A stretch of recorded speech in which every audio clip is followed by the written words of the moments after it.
Hello, everybody. This is Jan for Chess24, and I'm delighted to be joined by classical world champion, blitz world champion, seven-time Tata Steel A Group winner, fantasy football savant, Magnus Carlsen. How you doing? Thank you, I'm doing fine.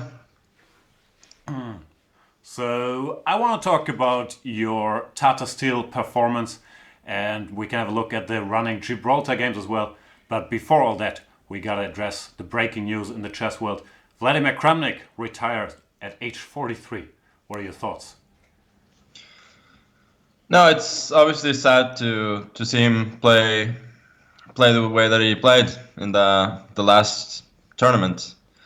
They always say, "Live your day it is as if it is the last," and maybe they say, "Play your every tournament as if it is the last or each game." But um, I guess in retrospect. I mean, for all I know, he may have enjoyed it, but didn't seem like a pleasant way to go. Yeah, I was always wondering because he kept saying he just wants to enjoy chess, but no one can enjoy losing, right? Or do you think that's possible? I don't know him that well. Personally, I cannot imagine being in that situation. I can definitely understand being apathetic about losing, but to still enjoy the process, having been at the top for so many years and beating Gary, being world champion, everything. Yeah, it's a bit hard to imagine. So yeah, I think he was certainly trying to play enterprisingly, but I mean, I don't think he had fun. You had this tweet about FIDE abolishing wildcards that many thought might be not so nice to Vladdy. Are you guys good, or is there some beef? What's going on? No, there's no beef. We've been good for many years. I, uh, I mean, we played some training games, as has been well documented before the um, the World Rapid and Blitz in Berlin, and even before that, we had some little wars of words, and definitely some different opinions on certain subjects, but there was never really any problems, and I would say the last few years we've gotten along really well. So basically, I thought of another jibe, which was I was desperately, desperately searching for the internet for Vlad's quote about Nakamura from a few years ago, when he was asked whether he could become world champion, and he said something along the lines of maybe if we all retire. And then I couldn't find that quote, so I went with the next best thing. Fair enough. Did you grow up like watching Kramnik's games? Was he like a hero of yours, or you're a bit younger to see him in the 90s? I mean, I didn't really grow up watching his games that much, but I read the book on Kramnik, My Life and Games, which came out in, I think, 2001 or something, and that became one of my very favorite books growing up, and absolutely loved his way of playing, his style, um, and I mean the just the richness of ideas in his play, which is still there. So I mean, I admire him very much, and yeah, that's not gonna change. All right, jumping over to your Vike tournament. You started with 4 draws. You got Kramnik in round 4, and I thought he played a good game there. Did you feel unlucky that you got sort of old Kramnik and not new Kramnik? I was pretty sure that he was gonna play better against me than. I mean, after all, he was on a half from 3, and I knew that he didn't want to lose that game. I felt like I got a bit, I wouldn't say unlucky, because if it was not preparation, then he certainly found the right ideas with Queen E8 and B5 and all that. And then, I mean, I just thought for a long time and resigned myself to an equal position and a very probable draw. And soon thereafter, he allowed me to win the bishop pair. And he claimed later that he thought he was the one who might be better after that, which I'm not really sure that I believe. I think it's fairly close to equal, but if anybody has anything, I think it's white. And then subsequently, maybe I could have put more pressure on, but he didn't play poorly. I mean, he didn't blunder, he didn't do anything particularly wrong, so he had a decent game there. In round 5, you managed to win your first game and break that streak. Did that narrative annoy you? Like, Anish was pretty pleased that you overtook his drawing streak. I mean, I cannot say that I was following the Twitterada and all of that at the start of the tournament, but to be honest, I didn't feel like I did anything particularly wrong at the start. I was just not getting any points, but it was still annoying me. I mean, like after 21 draws in a row, I think that would affect anybody. Even though you sort of feel that you're doing the right things, and there's not too much you can change. Then, I mean, a part of me always thought that at some point the wins are going to come, and they're going to come fast. But yeah, when you keep drawing, you inevitably start doubting yourself a little. So it's of course very pleasant to get that first one. Were you happy that Jordan tried to get a full game and played this sharp line with 795? Yeah, I didn't mind. Fair enough. I mean, obviously, I know it's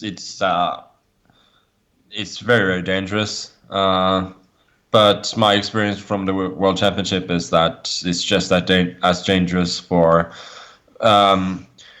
white, and if you don't like this stuff, you should not play the Sveshnikov. So I was happy. Fair enough. Then you proceeded winning. Is it all your white games? I think, yeah. All your white games from now. Result-wise, my tournament was very much like last year. Then I also won my last 4 whites after having won the first one as black, so it was very similar.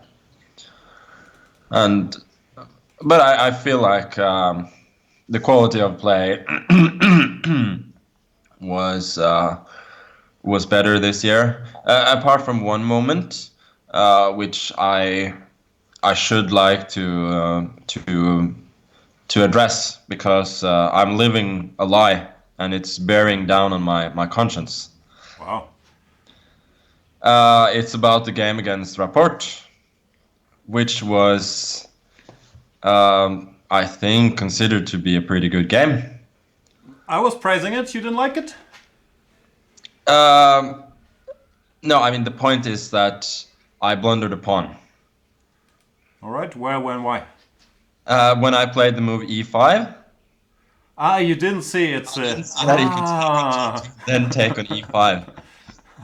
And to me, it felt like pure beginner's luck. Like, you get this position which looks so beautiful, and when he allowed the e5, I really just thought that he felt that his position was so poor that he was looking for some weird chances, I don't know, with bishop f8 and then rook e6 or something. And it didn't occur to me he could simply take the pawn. And so I sat there for 1 minute, cursing myself. Then I went knight d5 because there was nothing else to do.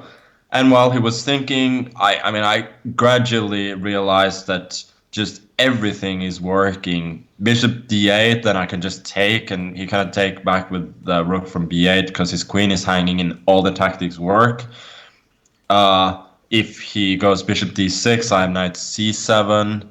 As he went in the game e4, I can just go bishop c3, and it's just. I mean, it was so. It's a shame. Like, I just stumble onto this beautiful concept by pure luck. Because realistically, I wouldn't have played e5 if I'd known that it loses a pawn. If I'd actually looked at the position after knight d5, then I would have, obviously. But if I just stop after after DE, then I mean that's the most likely scenario, and then I never would have found it.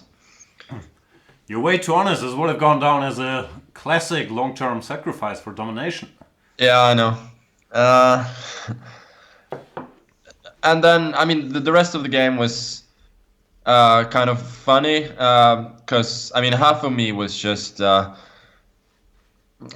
mean I was just feeling so ridiculously dumb.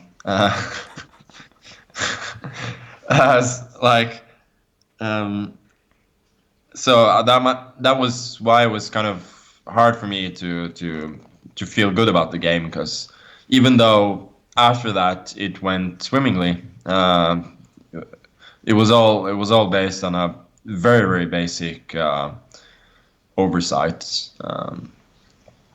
But yeah, anyway.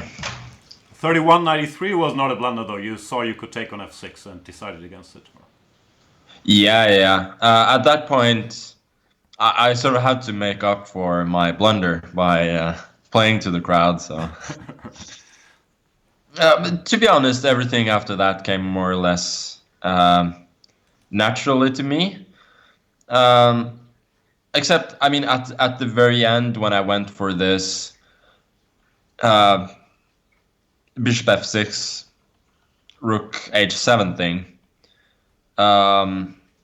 I mean, first of all, knight d5 was a lazy move. I mean, I saw that g5, rook e4, and I'm winning positionally, so I'm not gonna look for anything clear cut. And basically, also when I went fg6 and bishop f6, I saw these wins on the spot, and I felt like there should be some way to mate or win lots and lots of material. But yeah, at some point I decided I didn't care. Fair enough. Yeah, knight f6 was winning as well, but bishop f6 forced resignation. No, like what's not to like? Yeah, sure, but um, you don't always want to go for the lazy one. But Food for thought.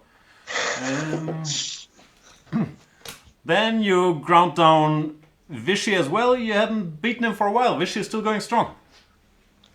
yeah, that was a tough game, to be honest. Right from the start, I didn't feel so fresh, and yeah, I just had to grind it out. Um, I spent just oceans of time, and every time I just ended up doing what I'd been intending to do right from the start. And then after the time control, I spent so much time um, just wondering whether I should go for the queen side and let his h pawn run. And finally, I decided to go for the h6 pawn, which was basically a draw offer because I had virtually no time left. And yeah, after that, he made a number of inaccuracies. Obviously, he didn't need to allow the knight ending. After we got to the knight ending, I had some hope, and then when he falls for this a5 trick, he's already in a real spot of bother. Because even though he has lots of time, it's very hard to calculate once you see that BA, King D5, Knight F4, King C5, Knight E2, Knight D6 doesn't make a draw on the spot, then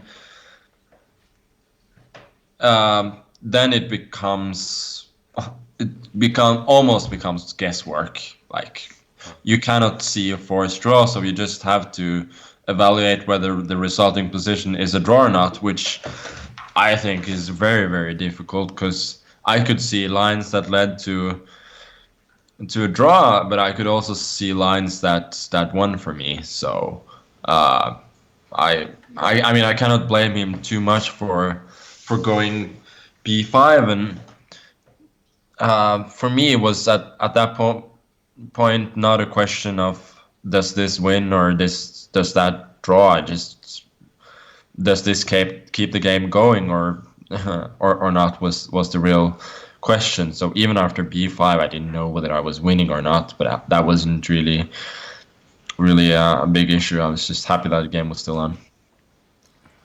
Fair enough. Against Duda, also, yeah. An endgame that looked winning, but turned out it was quite hard work in the end. Are you normally confident you can just outlast people there, or do you think, ugh, I might have messed this up and this is a draw? Yeah, I mean, I felt like I played the endgame quite poorly at the start. And I mean, first of all, we get this position from the opening, and I think you were there, trying to sell me on this concept, and I said something along the lines of, why cannot Black just play Bishop C5 and H6?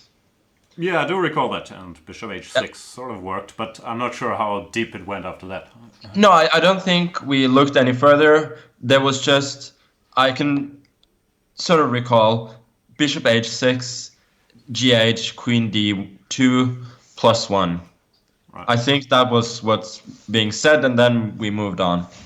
But I didn't know really what that +1 consisted of. But at least it was pleasant to know that the position after the queen exchange is actually considerably better for white, which made me, because otherwise I might not even have gone for it. Like, I would think this position is just very drawish.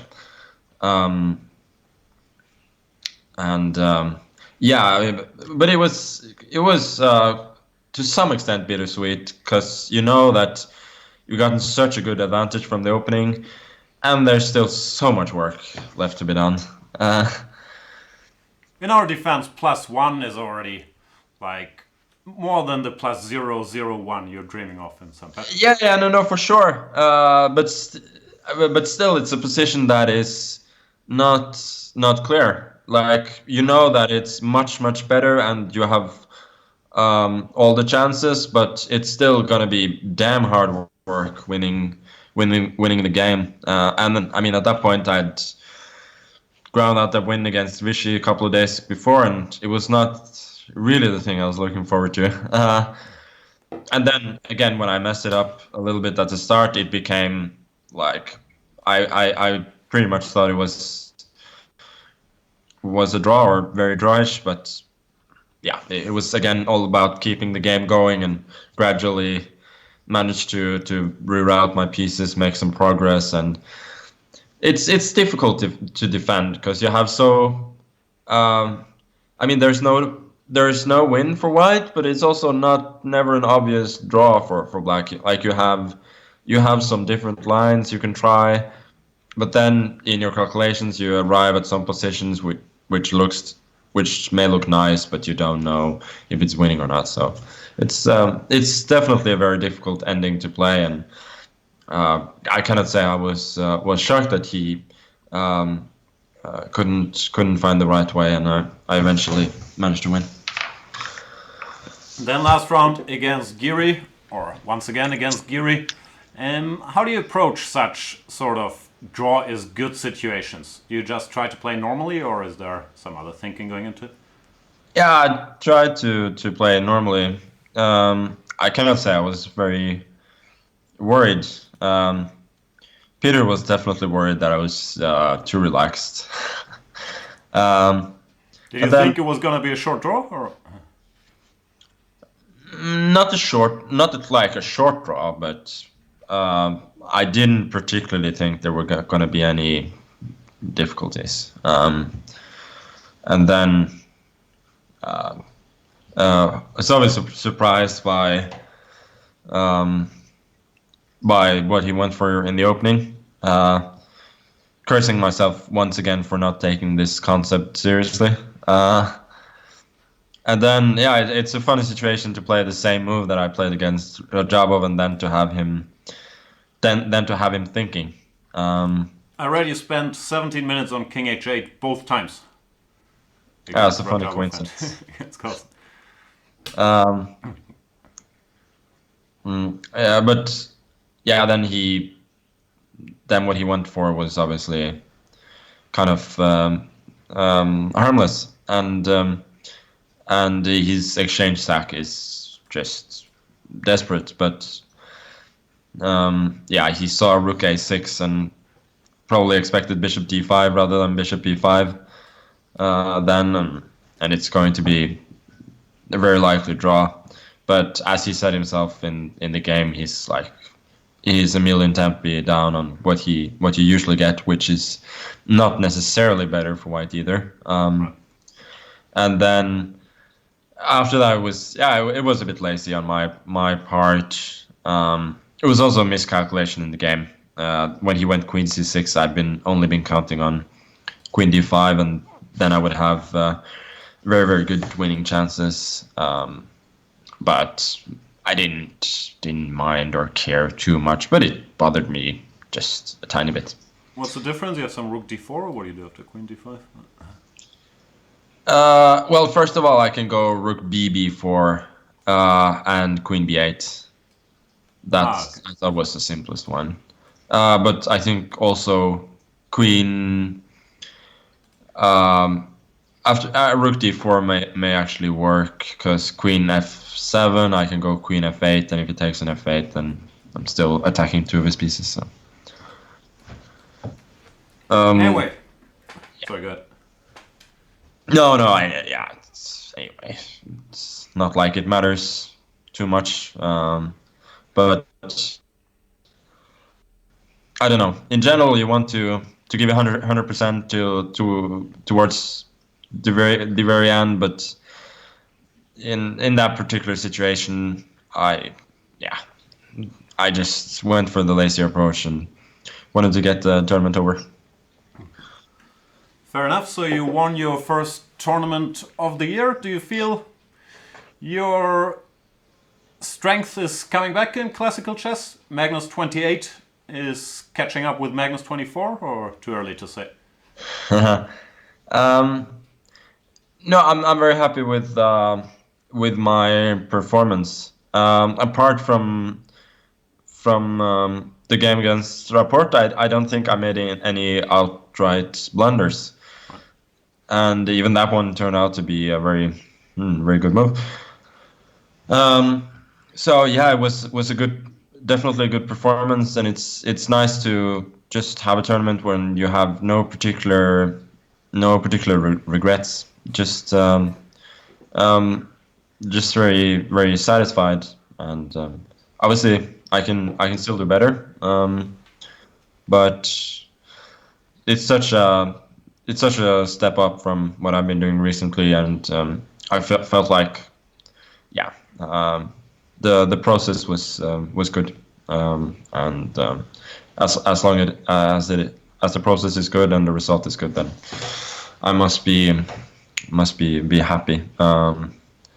And I mean, it's still early to say in terms of regaining my former strength or whatever. It was one tournament, so it's hard to say. Speaking of happy, were you happy with the result of the Rapid and Blitz, like winning the Blitz and almost the Rapid, or did you feel like Triple Crown or nothing? I mean, I wouldn't say I was I almost won the rapid. I was in contention for 1 round out of 15, so. uh, um, but obviously the narrative was good. Starting so poorly, finishing out the rapid well, and then having a very good result at Blitz was good. But it still bothers me. I feel like the triple crown is there for the taking, and I just um, I'm just not ready. At the start, I feel ready, but clearly I'm not, and uh, it feels like a wasted chance. But in the end, with one title, I cannot be unhappy, and being undefeated in Blitz was lovely. But yeah, once again, serious room for improvement there. How do you feel after Vike about the chess power rankings now? Mamed Yarov dropped off a bit. Is Giri up in the closest pursuers group? Is it you, Fabi, then everybody else? How do you feel about the standings at the top? Yeah. I think it's me, Fabi, everybody else. Like he didn't play here, so I would still kind of put him in the same group as myself. And I mean, I didn't think Ding did poorly at all in Vaikonze, but yeah, winning 2 games is just not gonna cut it. But it has to be said that he's faced some stern defense, and he didn't get anything for free, so to say. But yeah, clearly it's a case of 1 or 2 players now above the rest, and I don't know what was wrong with Shach, or I don't want to speculate, but clearly that was far from his finest hour. Speaking of another great transition, far from his finest hour, have you had a look at today's Gibraltar games? What's Levon doing? Oh, let me see. Looks like he's a piece down. Yeah, he sacrificed it or blundered it, I'm not sure, on move 12, something like that. He went c4, e4, and I couldn't really understand what's going on. Nah, I think it was probably a crazy sack.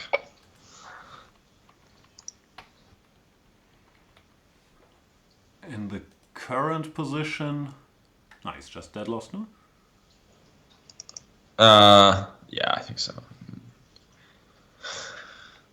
Yeah, there's nothing... Doesn't appear to be anything close to a trick here. Yeah.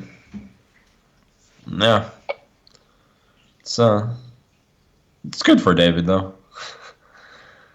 Ah, that's your teammate, right? Yeah, it's my Vålerenga teammate. And I see that Maxim is dead lost. I saw that he was a bit worse earlier on, but you don't really expect him just to go down in flames. No, I think last time you were on, we looked at a Maxim game and you said if anybody likes defending these positions, it's him. Yeah. He's doing work today. Who's that guy? Kartikeyan? Young guy? I think he's like 21, 22 or something. I've liked his game for a while. He's a good, solid player, but yeah, you don't expect him just to outplay Maxim like this. So it's very, very impressive. Your other teammate, our friend Niels, is he worse against Hikaru, or is this an easy draw? I cannot imagine a scenario like Hikaru's king is horribly passive, and I cannot imagine anything else than a draw. Like, it's just, yeah. Like, it's hard to even conceive of a plan here. It's just, yeah, it looks pretty dead. Bishop g6. Now you can just go king d5 and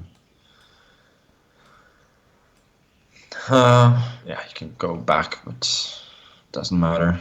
It's just a draw. Niels has been improving, no? Is he up to number 2 in the Scandinavia power rankings? I wouldn't say he's up to number 2. He's been to Uh, number 2? he's been. I think he's been number 2 for a while now. Our dear friend, the Hammer, hasn't been. He's had a decent 2018, but he's not as hot as he once was. That is, of course, in terms of chess, not otherwise. Is Speaking of Hammer's hotness, we have a viewer question by Peter H. from Lithuania. He's saying, ask Magnus about Hammer's fantasy season. He's not hot there? He's unfortunately he's extremely hot at the moment. He's making a huge comeback, Oh. and it's I don't know who Peter H is, but if it's who I think it is, then it probably bugs him quite a bit. Are you No, still the crushing? Hammer's doing well. You were up to some crazy number at I some don't want point, to right? talk about it. I had a couple of bad rounds. Ah, sorry. Peter H. didn't inform me of that. Yeah. So what are you up to now? Are you gonna participate in? I guess you're playing. I don't know. What's your schedule? What are upcoming tournaments?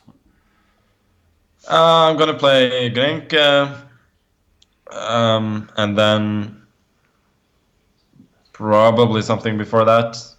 But that isn't completely clarified yet. But I mean, I would love to play. I felt like I had a lot of energy right at the end of the tournament, and just wanted to keep going. So it's a bit of a shame to have a break now, but it seems that is the way it must be. But I would really love to play something before late April. I'm very open to suggestions. Thailand Open is early April. I can put in a good word for you. Sure. Do you know already if you're gonna participate in the Grand Chess Tour and or this Grand Prix this whole cycle?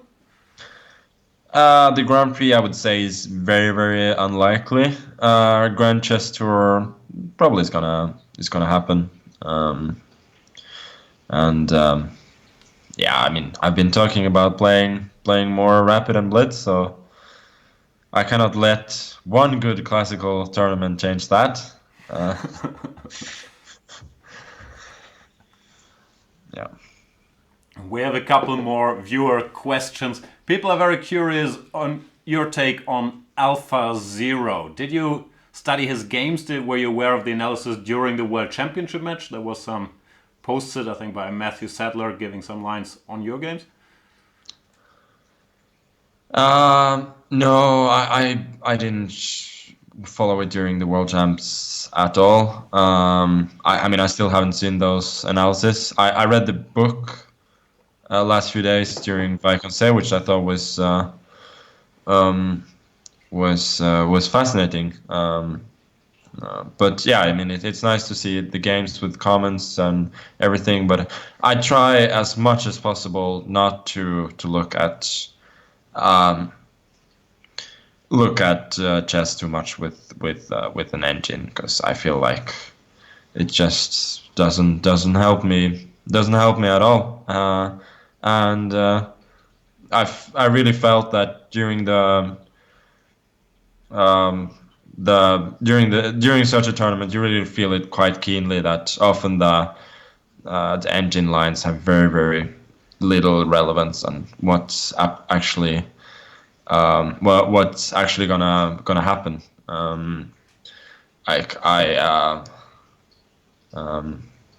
Yeah, I felt very keen that I understood the human component quite well, and it's I think it's a good development to be more or less completely free from computer you know. Uh, Not to be Influence. affected by, yeah, influence. Yeah, that's the word in English. But you Um, still have some, let's say, French people that use computers and inform you. no, obviously for opening analysis, it needs to be done. Otherwise, I mean, you're just way too naive. But apart from that, I don't really. It's not really a factor for me. And whenever I watch games, I just try if I can at all to watch without computer analysis, because you simply stop thinking. Fair enough. Another question: how do you feel about the new FIDE leadership? Do you like what you see? What's happening in the first days, or too early to say? I like the activity level. They're just flying around and um, doing things.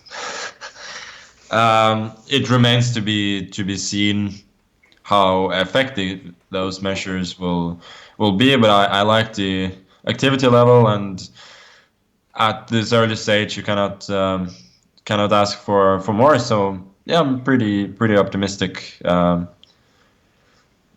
cautiously optimistic so far. All right. Let's get to important topics. Where is Anthony Davis going? The people want to know. Yeah, I think he's going nowhere right now. So we just leave it to the summer. I think you cannot just say that you want to play for the Lakers and then that's gonna happen. I don't think the Pelicans want Lonzo Ball or Kuzma. Brandon Kuzma or whatever. Like, I don't follow the Lakers that much, but I do very keenly feel that it's only those who follow the Lakers a lot that are very high on people like Kuzma and Ball. So I just listened to a podcast 5 minutes ago, which said exactly that outside of LA, the perception of the young Lakers is they are trash. Quoting here. So it seems unlikely New Orleans will go along with it. yeah, Are you still a Celtics fan, or who are you rooting for these days? uh, I kind of, but it has to be said that my guilty pleasure these days is watching the Golden State Warriors. Like, if I mean that's the game I will always gonna watch.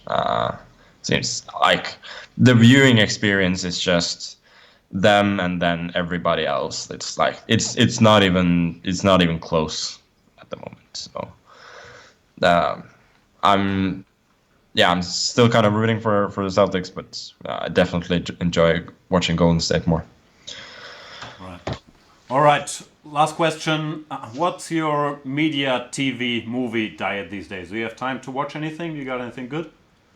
I'm still very thankful for the league, so I'm going to ask you every time.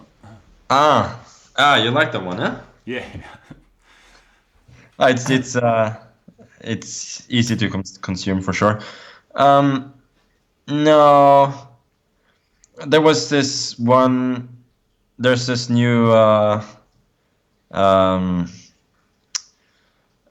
Norwegian show, satirical show. There was one bit which I found extremely uh, totally hilarious, about one guy pretending to talk to a wolf while he's live on TV. You should ask your wife to explain it, because it's extremely funny. But no, I don't have anything particular um, on my mind right now.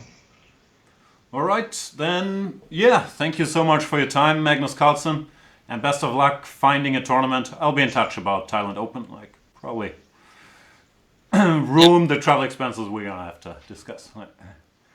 Okay, thank you. Thanks a lot. Bye. Bye.